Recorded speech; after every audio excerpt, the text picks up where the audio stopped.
NBC's Katie Tur, who also knows an awful lot about covering Trump. She's been there since day one. Gabe Sherman's an MSNBC media analyst and the national affairs editor of New York Magazine. Andrew Sullivan is a columnist with the New York Magazine himself. And Hugh Hewitt is a conservative radio host and MSNBC contributor. I want your all views in here, and I guess I have to make this point, is starting with you, Katie. Who's right and who's wrong? Well, I think in this kerfuffle, this episode. Donald Trump is cherry-picking when he wants to praise the media, and I think we've got to be very clear about that. For him to come out and say that the news media that did not report this, singling out the organizations that didn't the salacious material. Now that we've risen in his esteem because of that, and he wants to thank us and congratulate us for doing our jobs.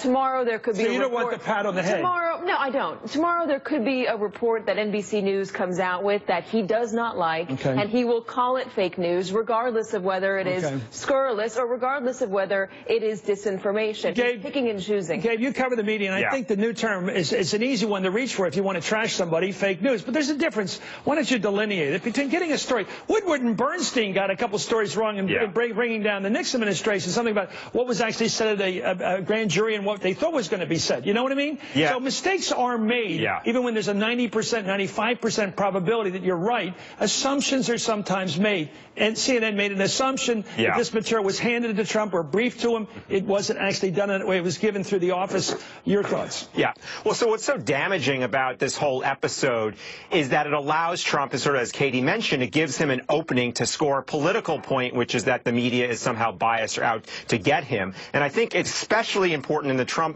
incoming Trump administration that the media is a fierce crusader for what is true and what we can prove. And that is why BuzzFeed airing an unverified dossier is so damaging, because we don't know if it's true, and Trump thrives in a culture where we don't really know what the facts are. He can just say on the one hand or on the other. And the media needs to say, no, there are things that are true, there are things that are accurate, and these facts will hold Donald Trump accountable. I'd like to have known what the CNN reporter's question was, by the way, because then we could have talked about what it meant. Anyway, BuzzFeed's editor-in-chief, Ben Smith, was on MSNBC earlier tonight on Meet the Press Daily. Here's how he defended his decision to release those documents. I think there was an era when you would be the gatekeeper for information. You would say to your audience, trust us. We're keeping things from you. We have lots of secrets we're not telling you, but you should trust us. I think you could say that was a good era. You could say that was a bad era. That is not the present day.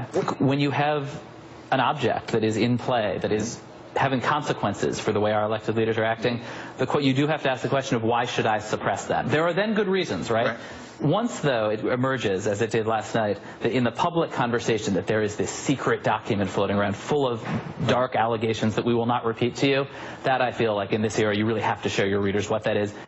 Andrew Sullivan, what do you make of that defense of putting out all this information, even if this gentleman didn't actually believe it was true?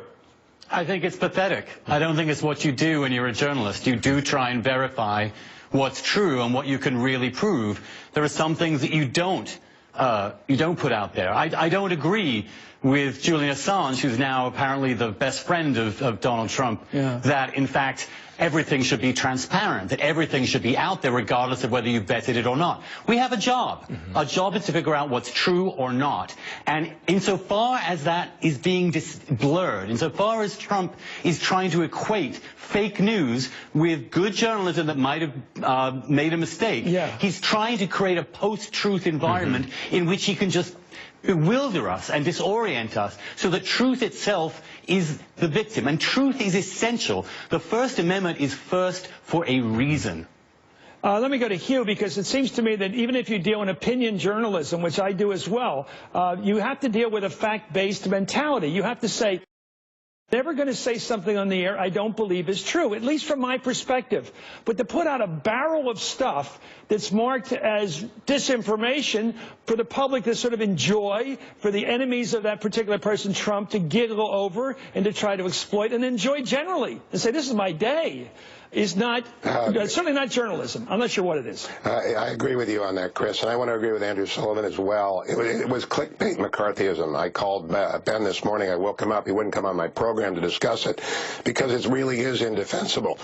Excuse me, I got a little laryngitis. The bad thing that happened today, we have been waiting for months to talk with Donald Trump about his finances. Yeah. They finally declared the details about the Trump trust that was put together, the three-person triumvirate, Don Jr., Eric, Alan Weiselberg, how they have to act in unanimous fashion, how there's going to be an ethics advisor, a chief compliance officer, the 30 deals that got struck out, how he would not take any profits out of people staying in his hotel. It's an elaborate white paper put together by Don McGahn and Fred Fielding and a bunch of other people. There was a lot of news to be made today, a lot of serious news, and what BuzzFeed did was to throw the shiny object out there, make a nefarious allegation of an inappropriate relationship with Russia, which is McCarthyism, for clicks. It was wrong, and it destroyed an important news media cycle. When we come back, I want to talk about three things that Trump has done very well, and nobody knows it better than Katie Tur, who's sitting with me. One, he attacks the journalist, he attacks the messenger. Bring the bad news about him, correctly, usually, or not.